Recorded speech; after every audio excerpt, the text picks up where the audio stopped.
우리가 사는 이 세상은 어떻게 생겨났을까? 모든 것에는 시작이 있는 법인데, 그렇다면 우리가 사는 이 땅과 이 하늘과 저 드넓은 우주는 어떻게 생겨난 것일까? 어떻게 생겨났습니까?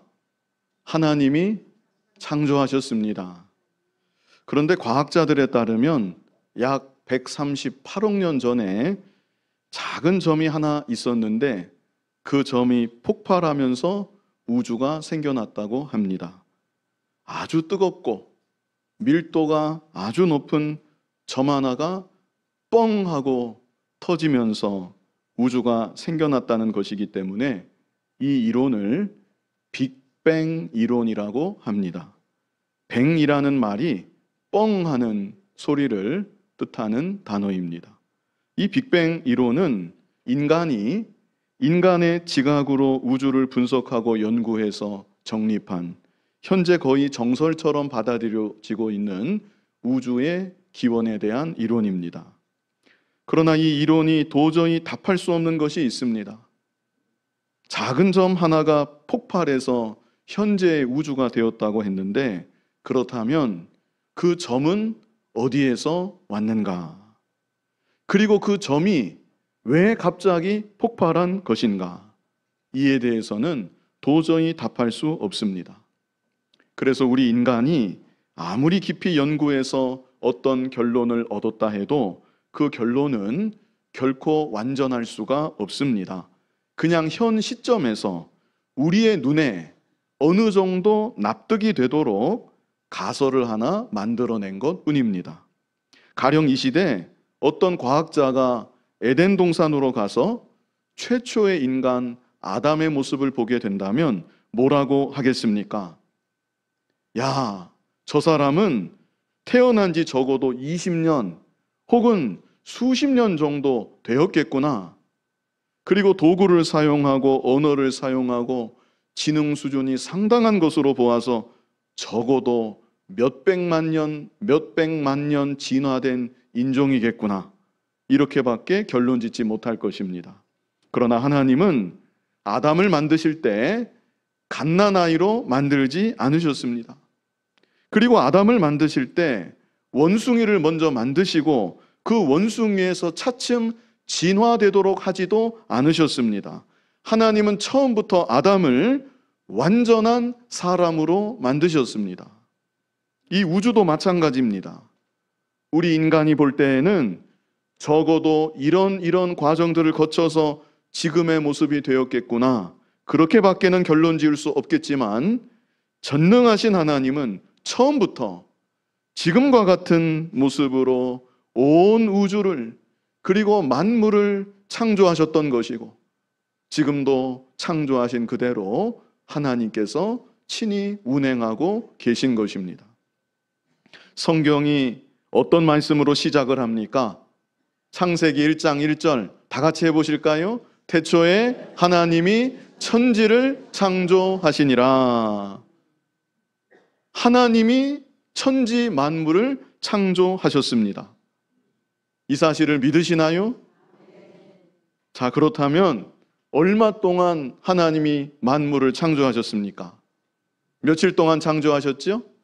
6일 동안 창조하셨습니다. 그리고 6일째 되는 날 우리 사람을 만드셨는데요, 특별히 이 시간 하나님께서 사람을 창조하신 일에 대해서 보려고 합니다. 지금 이 시대는 사람이 사람에 대해서, 자기 자신에 대해서 점점 더 모르는 시대가 되었습니다. 과학이 발달하고 철학이 발달하고 수많은 이론들이 쏟아져 나오고 있지만 정작 창조주 하나님을 모르기 때문에, 하나님을 안다고는 하지만 하나님을 경외하지 않기 때문에 참 진리로부터 점점 더 멀어지고 있는 것입니다. 그래서 이 시간 사람에 대해서 우리가 다시금 말씀에 근거한 바른 생각을 정립해야 되겠고, 더 나아가서 하나님께서 우리를 창조하신 그 모습대로 힘써 살아가기를 소원하고 결단하는 귀한 은혜가 함께하기를 바랍니다. 사람 창조에 대해서 크게 두 가지를 증거하려고 합니다. 자, 우리 본문 27절 같이 한번 읽어보겠습니다. 하나님이 자기 형상 곧 하나님의 형상대로 사람을 창조하시되 남자와 여자를 창조하시고. 자, 여기 27절에 두 가지가 있지요. 먼저는 하나님이 하나님의 형상대로 사람을 창조하셨다는 것, 그리고 남자와 여자를 창조하셨다는 것. 먼저 하나님의 형상대로 창조하심입니다. 하나님의 형상대로 창조하심. 지구상의 그 어떤 생명에 대해서도 이런 표현은 없었습니다. 땅 위에, 물속에, 그리고 하늘에 수많은 동물들이 있지만 그 어떤 생명에 대해서도 하나님의 형상대로 만드셨다, 이렇게 말씀하지 않으신 것입니다. 오직 우리 사람에 대해서만 하나님이 사람을 하나님의 형상대로 창조하셨다, 이렇게 말씀하고 있습니다. 그래서 우리 사람은 가장 존귀한 존재입니다. 우리가 이것부터 정확하게 바로 알아야 되겠습니다. 사람은 가장 존귀한 존재이다. 얼만큼 존귀할까요? 우리 사람을 하나님의 형상대로 지으셨기 때문에 이 사람은 자연계의 그 어떤 생명과는 비교조차 할 수 없을 만큼 가장 존귀하고 가장 영광스러운 존재인 것입니다. 그래서 과거 저희가 학교 다닐 때 이런 말 많이 들었습니다. 인간은 만물의 영장이다. 여기서 영장이라는 말이 영적인 존재이다. 장이라는 것은 가장 으뜸인 존재이다. 그 예수 믿지 않는 사람들도 인간은 만물의 영장이다, 다 그렇게 말했고 들었고, 그런 말 앞에 고개를 끄덕이던 그런 시절이 불과 몇십 년 전에 있었는데 지금은 어떻습니까? 제가 몇 년 전에 저희 아이가 공부하는 교과서를 본 일이 있었습니다. 그런데 그 교과서에 서울대 교수라는 어떤 분이 글을 썼는데, 제가 지금 그 글을 정확하게 다 옮기지는 못하겠지만 대략적으로 이런 말이었습니다. 사람은 동물입니다. 동물들 중에서도 가장 마지막에 진화된 끝에 나온 막내아도 같은 동물입니다. 그러므로 우리 인간은 겸손해야 됩니다. 자연 앞에 겸손해야 되고 모든 동물들 앞에서, 생명들 앞에서 우리 인간은 겸손해야 되는 것입니다. 제가 너무나 어처구니가 없어서 이거 틀린 말이다, 사람은 절대 동물이 아니다, 우리 사람은 하나님의 형상대로 창조함을 받은 가장 존귀한 존재이다, 제가 그렇게 말해준 일이 있었습니다. 지금 우리 아이들이 학교에서부터 불신 사상, 불신 가치관을 주입받고 있습니다. 주변의 대중 매체, 여러 가지 문화를 통해서도 어느 정도 영향은 받겠지만 무엇보다 학교에서 선생님들을 통해서, 교과서를 통해서 불신 사상, 불신 가치관을 그대로 주입받고 있는 것입니다. 부모님들이 이 사실을 아셔야 됩니다. 그리고 가정에서부터 성경적인 가치관이 무엇인지 부모님들이 정확하게 아시고, 어찌해서든지 자라나는 우리 아이들이 하나님 말씀대로, 성경의 바른 가치관대로 자라날 수 있기를 간절히 소원하고 기도하고 그렇게 양육해 나아가야 되는 것입니다. 다시 말씀드리지만 우리 사람은 가장 존귀한 존재입니다. 왜 존귀한가? 하나님의 형상대로 창조되었기 때문에 존귀한 것입니다. 자, 그런데요, 우리 하나님에게는 사실 눈에 보이는 형상이 없습니다. 하나님 형상대로 우리가 창조되었다고 했는데 하나님에게는 우리가 직접 볼 수 있는 형상이 없다는 것입니다. 자, 디모데전서 6장 16절 우리 같이 한번 읽어보겠습니다. 우리 같이 읽겠습니다. 오직 그에게만 죽지 아니함이 있고 가까이 가지 못할 빛에 거하시고 어떤 사람도 보지 못하였고 또 볼 수 없는 이시니 그에게 존귀와 영원한 권능을 돌릴지어다. 아멘. 여기 그랬지요. 어떤 사람도 보지 못하였고, 과거로부터 이제까지 하나님을 본 사람은 아무도 없다는 것입니다. 어떤 사람도 하나님을 보지 못하였다. 또 볼 수 없는 이시니, 지금부터 앞으로도 마찬가지라는 것이죠. 하나님을 볼 수 있는 사람은 없을 것이다. 하나님은 눈으로 볼 수 있는 물질적인 존재가 아니신 것이죠. 우리가 잘 아는 요한복음 4장 24절도 같이 한번 여기 제일 앞에만 보시면 하나님은 영이시니 그랬습니다. 이 말씀이 역시 하나님은 눈으로 볼 수 없는 그런 존재시라는 것을 우리에게 알게 하여 주는 것이죠. 그렇다면 하나님의 형상대로 우리를 창조하셨다고 했는데, 하나님의 형상대로 우리를 창조하셨다는 것은 무슨 의미인가? 제가 성경 공부 시간에 또 그 세례학습 교육 또 세미나를 통해서 여러 번 이 말씀 드린 일이 있습니다. 이 시간 다시 한번 잘 들으시고 꼭 기억하시기 바랍니다. 하나님의 형상대로 창조되었다는 게 무슨 의미인가? 자, 먼저 첫 번째는요, 영적 존재로 만드셨다는 뜻입니다. 어떤 존재요? 영적 존재.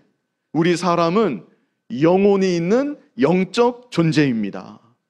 그래서 우리 사람이 존귀한 것입니다. 동물들에게는 영혼이 없습니다. 그래서 그것들은 영으로 계신 하나님을 알 수 없고 섬길 수가 없습니다. 그리고 죽으면 영혼이 없기 때문에 그것으로 끝입니다. 그러나 사람에게는 영혼이 있어서 영으로 계신 하나님을 알 수 있고 하나님을 예배할 수 있고 하나님과 교통하며 교제할 수가 있는 것입니다.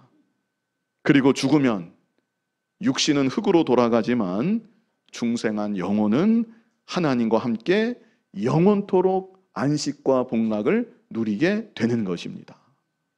이렇게 우리를 영적인 존재로 만들어 주셨다. 자, 다음으로 두 번째는요, 하나님의 형상대로 창조하셨다는 것, 도덕적 존재로 만드셨다는 것입니다. 어떤 존재요? 도덕적 존재. 이것은 우리 사람에게 양심을 주셨다는 의미입니다. 하나님은 우리에게 영혼만 있게 하신 것이 아니라 양심이 또한 있게 하셔서 도덕성이 있는 존재로 만드셨던 것입니다. 그래서 하나님을 모르는 사람도 양심이 있어서 양심만 잘 사용하면 부모님을 공경하기도 하고 형제 간에 우애하기도 하고 불쌍한 사람 있으면 돕기도 하고 이렇게 인간 간의 윤리 도덕을 지키며 살아갈 수가 있는 것이죠. 자, 마지막은요, 다스리는 존재로 만드셨다는 것입니다. 본문 28절이 그 내용인데요, 우리 28절 같이 한번 읽어보겠습니다. 하나님이 그들에게 복을 주시며 하나님이 그들에게 이르시되 생육하고 번성하여 땅에 충만하라. 땅을 정복하라. 바다의 물고기와 하늘의 새와 땅에 움직이는 모든 생물을 다스리라 하시니라. 근본적으로는 하나님께서 다스리십니다. 우리 하나님이 창조주이시고 우리 하나님이 창조하신 만물을 주관하시는 절대 주권자이십니다. 그런데 하나님은 우리 사람을 하나님의 형상대로 가장 존귀하게 만드셔서 하나님을 대리해서 이 세상을 어느 정도 다스리도록 하신 것입니다. 여기 28절에 복을 주시며 그런 구절이 있죠. 복을 주시며 하나님께서 우리 사람에게 만물을 잘 다스릴 수 있도록 하나님의 능력을 부여하여 주셨다는 것입니다. 그래서 우리 사람은 하나님을 정말로 잘 섬기고 하나님의 영광만을 위해서 온전히 살고자 한다면 하나님이 주시는 하나님의 능력이 있기 때문에 먼저는 자기 자신을 잘 다스릴 수가 있습니다. 자기의 시간을 다스릴 수가 있습니다. 자기에게 주어지는 모든 일들도 하나님의 능력으로 감당하며 살아갈 수 있게 되는 것입니다. 제가 3가지 말씀드렸죠? 우리 사람을 하나님의 형상대로 창조하셨다고 했는데 그 3가지가 무엇입니까? 먼저는 어떤 존재예요? 영적 존재. 2번째는 도덕적인 존재. 3번째는 다스리는 존재. 그래서 가장 존귀한 존재로 하나님께서 우리 사람을 만드셨던 것입니다. 그런데 아담과 하와가 죄를 지었습니다. 하나님께서 금하신 선악과를 먹고 죄를 짓고 말았던 것입니다. 그래서 하나님의 형상이 파괴되고 말았습니다. 좀 더 구체적으로 영혼은 있지만 영혼이 죽은 상태가 되고 말았습니다. 도덕성이 있지만 양심이 마비가 되어서 도덕성도 타락하고 말았습니다. 다른 사람들보다는 자기만 챙깁니다. 자기의 이익만을 위합니다. 그래서 심지어는 다른 사람을 괴롭히기도 하고 약한 사람 괴롭히기도 하고 약한 사람의 것을 빼앗아서 자기 것으로 삼기도 하고 이런 모습들이 이 세상 가운데 나타나게 되는 것이죠.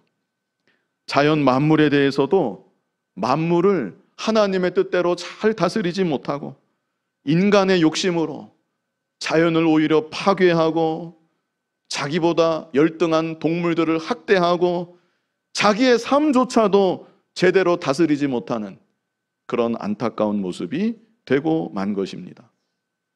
그런데 하나님께서 타락한 아담을 위해 복음을 주셨습니다. 그리고 아담에게 약속해 주셨던 대로 예수 그리스도께서 이 땅에 사람의 몸으로 오셨습니다. 그리고 예수님이 우리의 죄를 대신 지시고 십자가에 못 박혀 피 흘려서 죽으셨고 사흘 만에 부활하심으로 말미암아 누구든지 예수님을 믿으면 주 안에서 새로운 피조물이 되게 하여 주셨습니다. 고린도후서 5장 17절 우리 같이 읽어보겠습니다. 그런즉 누구든지 그리스도 안에 있으면 새로운 피조물이라 이전 것은 지나갔으니 보라 새 것이 되었도다. 아멘. 하나님은 우리들을 그저 조금 나은 존재로, 조금 나은 그 정도의 존재로 우리를 이끌어 가시는 것이 아닌 것입니다. 예수님을 믿기 전과 비교할 때 영적으로, 도덕적으로, 그리고 다스리는 면에 있어서 완전히 다른 존재, 조금 나은 존재가 아니라 완전히 다른 존재. 여기 그랬습니다. 그런즉 누구든지 그리스도 안에 있으면 새로운 피조물이라. 예수님을 믿기 전과는 완전히 다른, 근본적으로 다른 새로운 창조의 역사가 우리 안에 일어나도록 우리를 구원하여 주신 것이고 지금도 우리를 그렇게 이끌어가고 계신 것입니다. 그러므로 우리들이 예수님을 믿어야 되는 것이고 예수님을 믿을 뿐 아니라 예수님이 나의 주님 되신다는 사실을 날마다 삶 가운데 고백해야 되는 것이고 그래서 주님 안에서 새로운 피조물로 영적 존재, 도덕적 존재, 다스리는 존재, 하나님께서 우리를 창조하셨던 그 목적대로 가장 존귀하고 영광스럽게 살아가는 그런 저와 여러분이 되어야 하는 것입니다. 자, 이제 다음으로 하나님은 사람을 창조하실 때 남자와 여자를 창조하셨습니다. 남자와 여자를 창조하심. 본문 27절을 다시 보시면 하나님이 자기 형상 곧 하나님의 형상대로 사람을 창조하시되 남자와 여자를 창조하시고. 여기서 우리가 중요하게 생각할 것은 하나님은 만물을 창조하실 때 저마다의 경계가 있도록 창조하셨다는 것입니다. 우리가 살아가는 이 자연을 보면 자연 안에 경계가 있습니다. 바다는 바다의 경계가 있고 육지는 육지의 경계가 있습니다. 그런데 바다가 그 경계를 넘어서 육지로 들어오는 순간 그것은 자연재해가 되는 것이고 막대한 피해를 입히게 되는 것이죠. 동물들, 식물들도 그냥 막 섞여서 사는 것 같지만 그것들도 저마다의 경계가 있습니다. 추운 데서 사는 동물은 추운 데서 살고 따뜻한 데서 사는 동물은 따뜻한 데서 살고 어류들도 보면 난대성 어류가 있고 한대성 어류가 있고 식물들도 그냥 마구잡이로 막 나는 게 아니라 그 산을 올라가다 보면 산 높이와 온도차에 따라 식물 분포가 달라지는 것을 우리가 볼 수가 있습니다. 이 우주를 보아도 태양은 태양의 경계가 있고 달은 달의 경계가 있고 지구는 지구의 경계가 있고 행성과 항성들이 각각 저마다의 경계를 가지고 있습니다. 그런데 만약 지구가 되었든지 달이 되었든지 다른 어느 별이 되었든지 자기 경계, 자기의 궤도에서 이탈하게 된다면 그때는 심각한 재앙이 일어나고 말 것입니다. 우리의 몸속을 봐도 그렇습니다. 우리의 몸 안에 얼마나 많은 기관들이 있습니까? 심장이 있고 간이 있고 허파가 있고 콩팥도 있고 또 혈관들, 동맥이 있고 정맥이 있고 모세혈관이 있고 얼마나 다양한 기관들이 이렇게 얽혀 있는지 모릅니다. 그런데 그 모든 기관들이 저마다의 경계를 다 가지고 있습니다. 그 경계를 지키면서 자기에게 주어진 역할을 감당할 때 우리의 몸이 가장 조화롭게, 가장 건강하게 유지가 될 수 있는 것이죠. 이렇게 하나님은 모든 만물들을 서로 간에 경계가 있도록 만드셨습니다. 우리 사람도 마찬가지입니다. 부모와 자식 간에 경계가 있습니다. 똑같은 사람이지만 부모 자식의 경계가 있다는 것입니다. 내 부모를 공경하라. 그게 경계입니다. 주 안에서 순종하라. 부모에게는 너희 자녀를 노엽게 하지 말고 오직 주의 교훈과 훈계로 양육하라. 이것이 바로 부모와 자식 간의 경계입니다. 윗사람과 아랫사람의 경계도 있습니다. 종들아, 성실한 마음으로 그리스도께 하듯이 순종해라. 상전들아, 위협하지 말아라. 너의 상전이 하늘에 계시다는 것을 알아라. 남편과 아내의 경계도 있습니다. 아내들아, 남편에게 순종하라. 남편들아, 주께서 교회를 사랑하신 것처럼 아내를 사랑해라. 더 연약한 그릇인 줄 알고 아내를 귀하게 여겨라. 이런 말씀들이 하나님께서 정해놓으신 경계를 우리에게 가르쳐주고 있는 것이죠. 그런데 지금 이 세상은 이런 경계들을 차츰차츰 허물어가고 있습니다.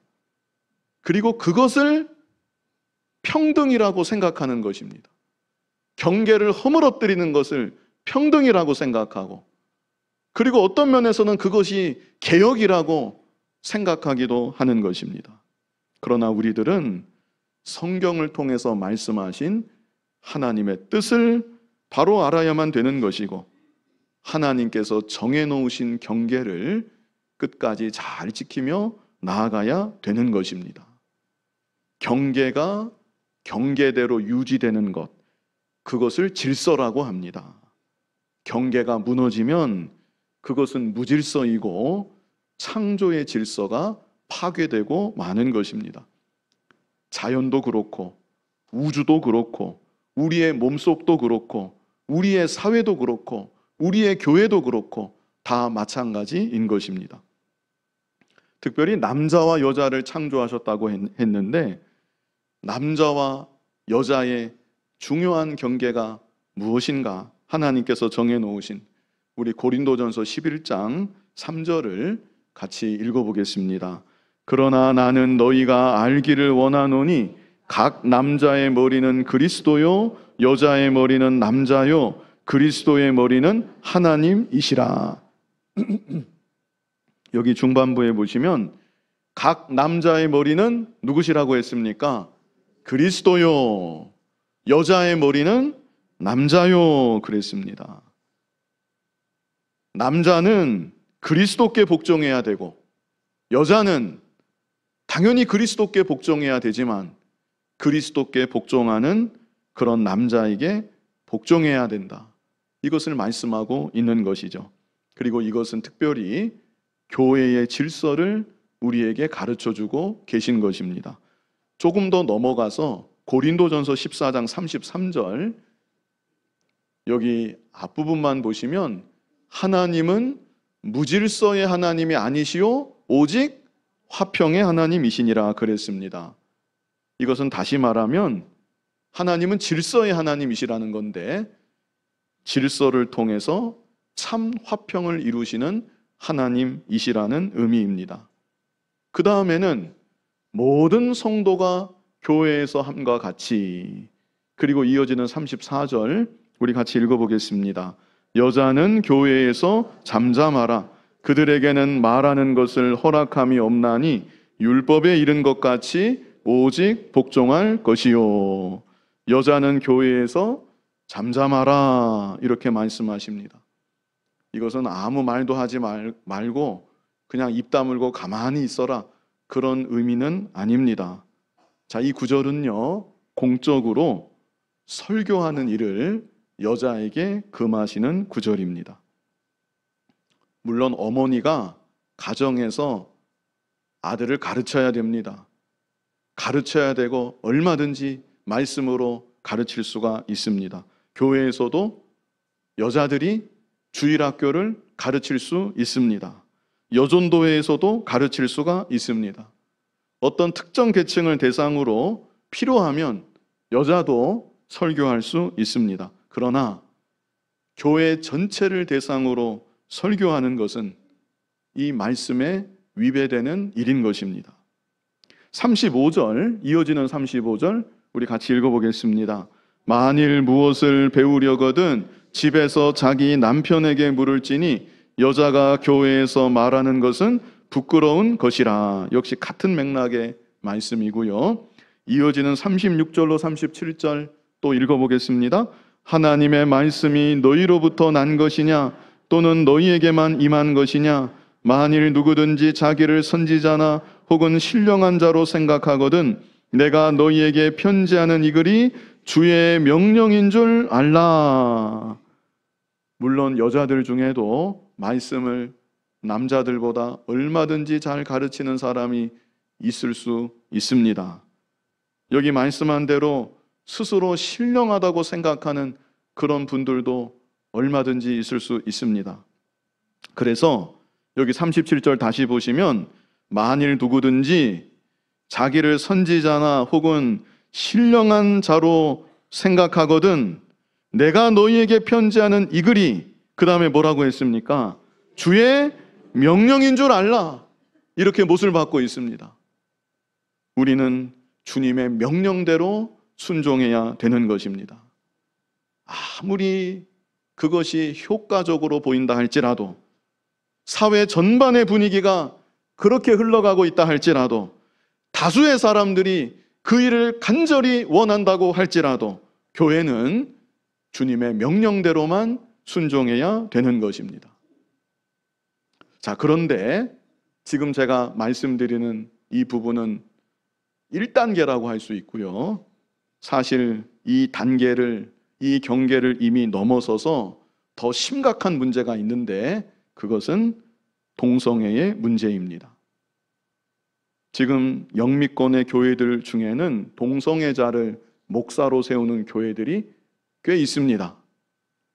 제가 부연해서 조금만 설명드리면 교회 이름은 모르시겠지만 한국 교회에 음으로 양으로 영향을 미치고 있는 그런 교회들인데 깜짝 놀랄 만한 그런 일들이 지금 일어나고 있습니다. 그런 교회들에서 담임 목사는 아니지만 동성애자 목사를 이따금씩 강단에 세우는 일이 지금 종종 일어나고 있는 것입니다.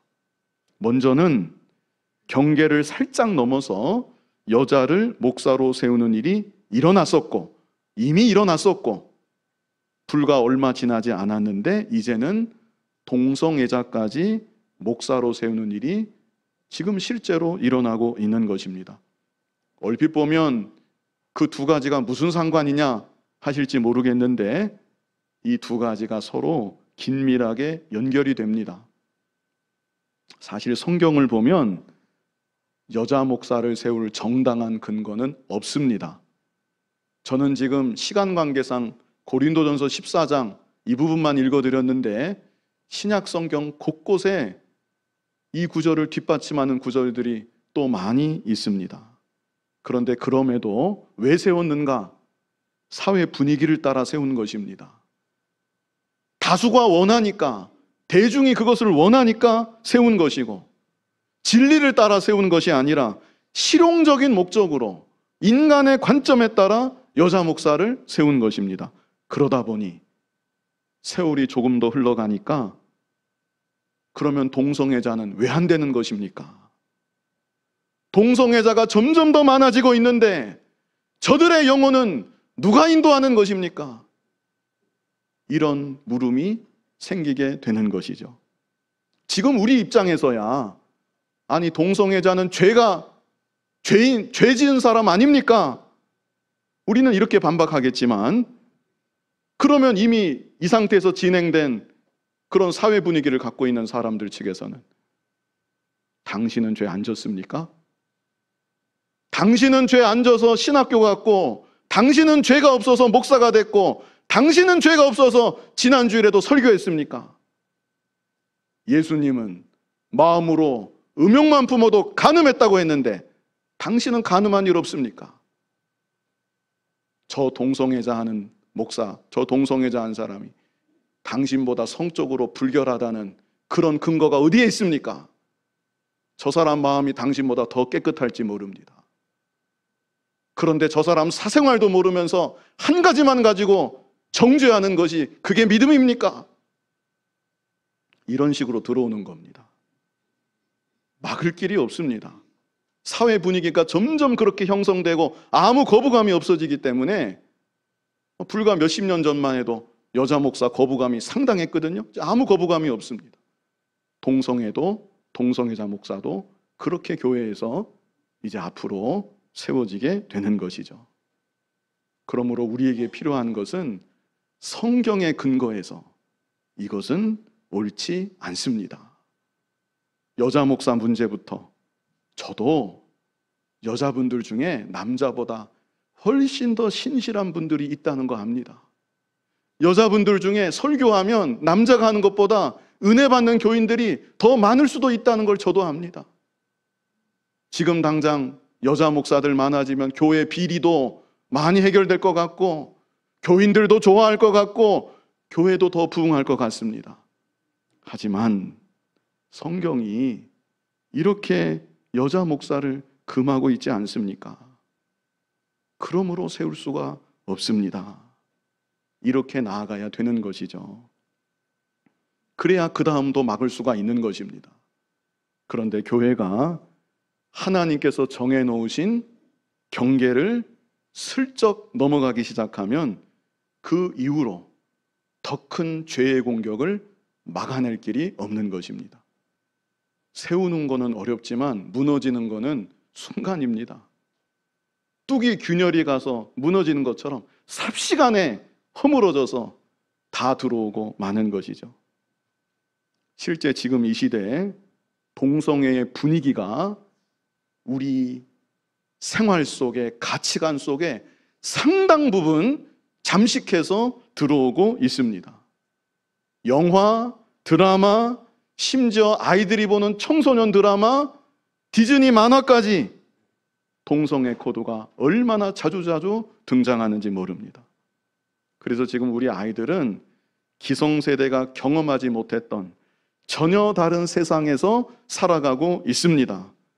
동성애에 대해서 그렇게 거부감을 느낄 수가 없는, 학교에서도 안 가르치니까, TV만 켜고 인터넷만 들어가면 그런 분위기로 가득하니까 아무 거부감을 느끼지 않는 그런 분위기 속에서 우리 아이들이 지금 자라나고 있는 것입니다. 지난주 어떤 학생이 저에게 물었습니다.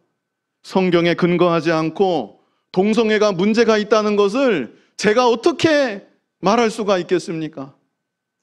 학교에서 성경에 근거해서 말하면 선생님이나 학생들이 다 사이비처럼 본다는 겁니다. 그래서 그렇게는 말을 못하겠고, 성경에 근거하지 않고 어떻게 동성애가 문제가 있다는 것을 제가 말해줄 수 있겠습니까? 저에게 물었습니다. 그래서 제가 경계에 대해서, 오늘 설교 중에 방금 전에 말씀드렸죠? 경계에 대해서 말해줬던 것입니다. 사실 이 경계에 대한 이야기는 제가 한 게 아니고 캐나다의 어떤 사회학자가 몇 년 전에 출판했던 책 속에서 경계에 대한 말을 자세히 했습니다. 그분이 예수님을 믿는지 안 믿는지는 모르겠습니다. 그런데 그분이 하는 말이, 지금 이 사회에는 모든 경계들이 무너지고 있습니다. 부모와 자식의 경계, 선생과 학생의 경계, 남자와 여자의 경계 다 무너지고 있고 그것을 평등인 줄 압니다. 이런 식으로 점점 더 평등을 추구하려고 하는데 결국 이 사회는 계속 이렇게 진행되면 엄청난 재앙과 혼란을 맞이하게 될 것입니다. 그 사회학자가 책에서 그렇게 썼습니다. 근데 그분 말이 아니고 성경에 말씀했죠. 성경에. 우리 유다서 1장 7절, 많은 구절들이 있지만 한 구절만, 그와 관련해서 한 구절 우리 같이 읽어보겠습니다. 소돔과 고모라와 그 이웃 도시들도 그들과 같은 행동으로 음란하며 다른 육체를 따라가다가 영원한 불의 형벌을 받음으로 거울이 되었느니라. 다른 육체를 따라가다가 동성애했다는 것입니다. 동성애가 만연하다가 영원한 불의 형벌을 받았고 그것이 오늘날 이 시대 우리들에게 거울이 되었다. 이 시대도 동성애가 우리 사회 가운데 만연하게 되면 반드시 하나님의 심판이 쏟아질 것이다. 이것을 알게 한다고 우리를 경고하고 있는 것이죠. 자, 마지막으로 성경 구절 한 부분만 더 우리 찾아서 읽고 마무리 지으려고 합니다. 고린도전서 6장 9절 우리 같이 읽어보겠습니다. 불의한 자가 하나님의 나라를 유업으로 받지 못할 줄을 알지 못하느냐? 미혹을 받지 말라. 음행하는 자나 우상 숭배하는 자나 간음하는 자나 탐색하는 자나 남색하는 자나, 여러 가지 죄의 목록들이 나열되는 가운데 여기 9절 끝에 남색하는 자가 나오죠. 동성 연애하는 사람을 말합니다. 이런 자들은 하나님의 나라를 유업으로 받지 못한다고 9절에 이렇게 말씀하고 10절에 목록이 또 나옵니다. 우리 10절 같이 한번 읽어보겠습니다. 도적이나 탐욕을 부리는 자나 술 취하는 자나 모욕하는 자나 속여 빼앗는 자들은 하나님의 나라를 유업으로 받지 못하리라. 자, 그런데 중요한 거는요, 그 다음 구절 고린도전서 6장 11절입니다. 우리 뜻을 생각하면서 같이 읽어보겠습니다. 너희 중에 이와 같은 자들이 있더니 주 예수 그리스도의 이름과 우리 하나님의 성령 안에서 씻음과 거룩함과 의롭다 하심을 받았느니라. 아멘. 이와 같은 자들이 너희 중에 다 있다는 것입니다. 그러나 그럴지라도 주 예수 그리스도의 이름과 우리 하나님의 성령 안에서 씻음과 거룩함과 의롭다 하심을 받았느니라. 그러므로 우리들이 먼저는 내 자신이 예수 그리스도의 십자가 대속과 부활의 복음을 확실히 믿어야 되는 것이고, 그 믿음 안에서 죄로 점점 물들어가는 이 세상 가운데 바른 분별력을 가지고 더욱 거룩하게 살아가야 되는 것이고, 점점 더 타락해져가는 이 세상 가운데 복음의 빛을 비추고 이 가운데도 타락을 늦추고 하나님의 나라를 앞으로도 계속해서 이루어갈 수 있는 저와 여러분이 되기를 간절히 바랍니다. 거룩하신 아버지 하나님, 죄로 점점 더 물들어가고 가치관의 혼란이 점점 더 가중되고 있는 이때에 하나님의 말씀이 우리의 유일한 표준이 되게 하여 주시고 하나님의 말씀이 우리의 경계가 되게 하여 주셔서 이 말씀 따라 믿고 순종하며 살아가고 죄로 어두워져가는 이 세상 가운데 복음의 빛을, 참 진리의 빛을 더욱 환하게 발할 수 있는 우리들 모두가 되게 하여 주시옵소서. 예수님 이름으로 기도하옵나이다. 아멘.